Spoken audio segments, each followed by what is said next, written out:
Hello friends, welcome to your channel Science in the Veins, and in previous video we discussed about nuclear receptors and their signaling pathways. Now in this video we will discuss about nitric oxide signaling and its roles.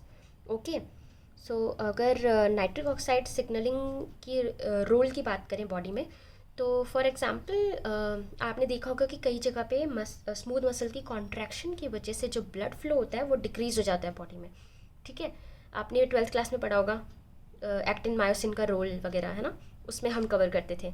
तो जब blood flow जो होता है वो decrease हो जाता है, तो उसको इंक्रीज करवाने के लिए हमें उस कॉन्ट्रैक्टेड स्मूथ मसल को रिलैक्स्ड फॉर्म में भेजना पड़ता है. उसे रिलैक्स्ड स्मूथ मसल बनाने के लिए हमें जो जिस चीज़ की ज़रूरत होती है वो होती है नाइट्रिक ऑक्साइड. नाइट्रिक ऑक्साइड इसमें बहुत ही मेजर प्ले करता है अपना रोल. ये क्या करता है, कॉन्ट्रैक्टेड स्मूथ मसल को रिलैक्स्ड स्मूथ मसल में कन्वर्ट कर देता है. अभी ये जो नाइट्रिक ऑक्साइड सिग्नलिंग पाथवे है, ये बेसिकली यही पाथवे है कि कैसे वो उस कॉन्ट्रैक्टेड स्मूथ मसल को रिलैक्स्ड स्मूथ मसल में कन्वर्ट कर रहे हैं.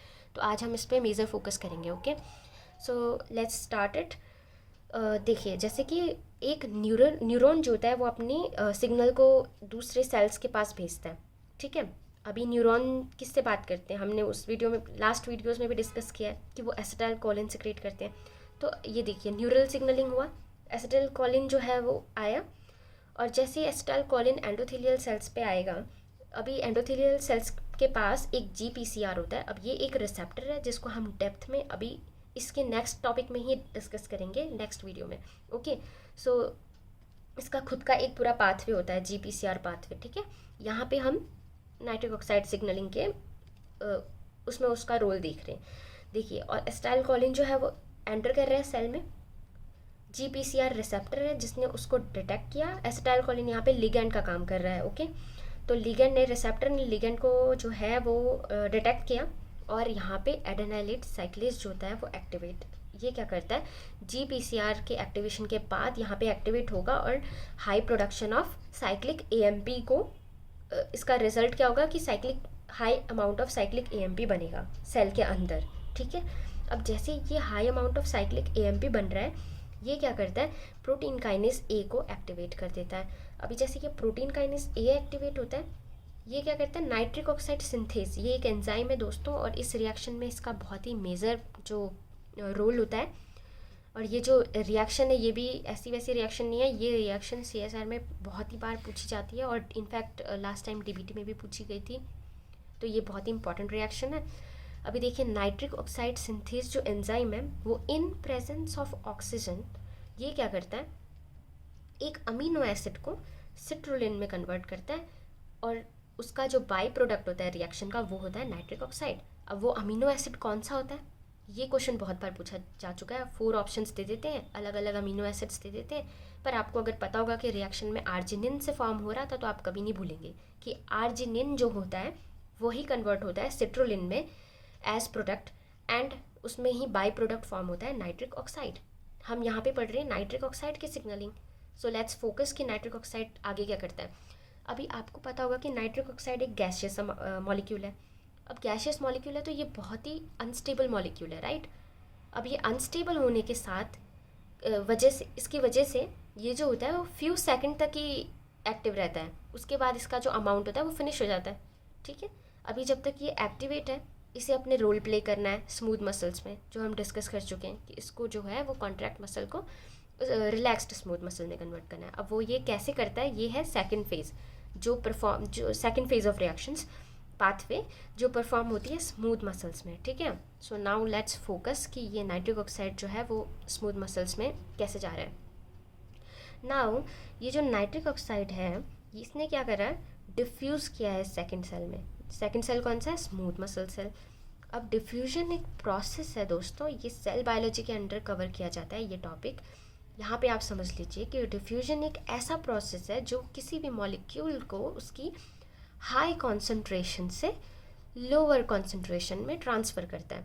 अब यहाँ पे तो ये पूरी की पूरी रिएक्शन हो रही है ना, तो यहाँ पे नाइट्रिक ऑक्साइड की अमाउंट तो बहुत ही हाई होगी ऑब्वियसली, तो यहाँ पे हाई है अमाउंट.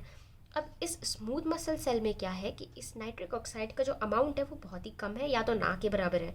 तो अब इसने क्या करना है कि हाई अमाउंट से अपनी लो अमाउंट की तरफ ट्रैवल करना है, चाहे वो यहाँ हो या यहाँ हो। ये भी स्मूथ मसल सेल्स ही हैं।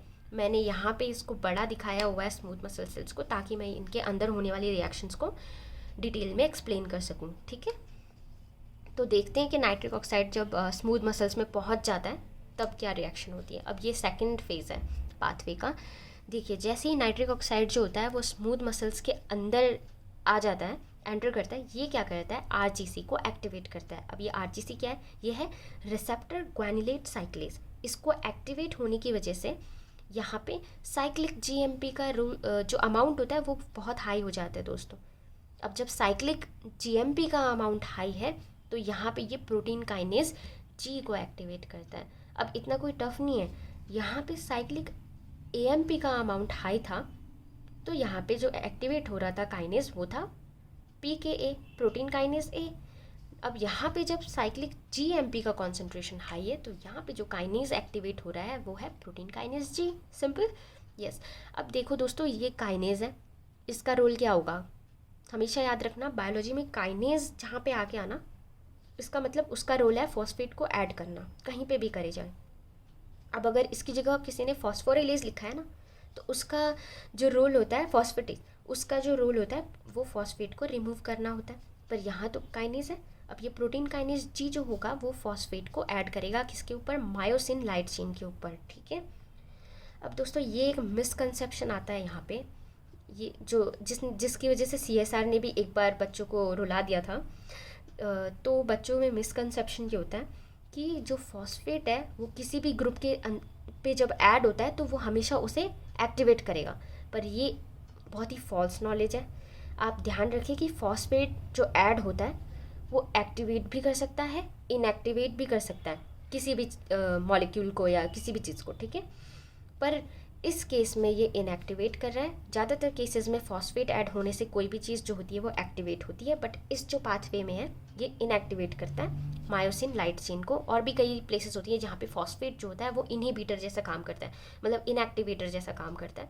सेम इस रिएक्शन में भी ये इनएक्टिवेट करता है मायोसिन लाइट चेन को। अब आपको पता है मायोसिन और एक्टिन का जो रोल आता था कॉन्ट्रैक्शन और रिलैक्सेशन ऑफ मसल में, बस यहाँ पे वही उसी चीज़ को यूज़ किया जा रहा है। इसको इनएक्टिवेट करके मसल को जो है वो रिलैक्सेशन में भेज दिया जा रहा है। यानी ये जो कॉन्ट्रैक्टेड स्मूथ मसल्स थी आफ्टर एनओ के यानी नाइट्रिक ऑक्साइड के इतने बड़े पाथवे के बाद इसका रिलैक्सेशन हो चुका है।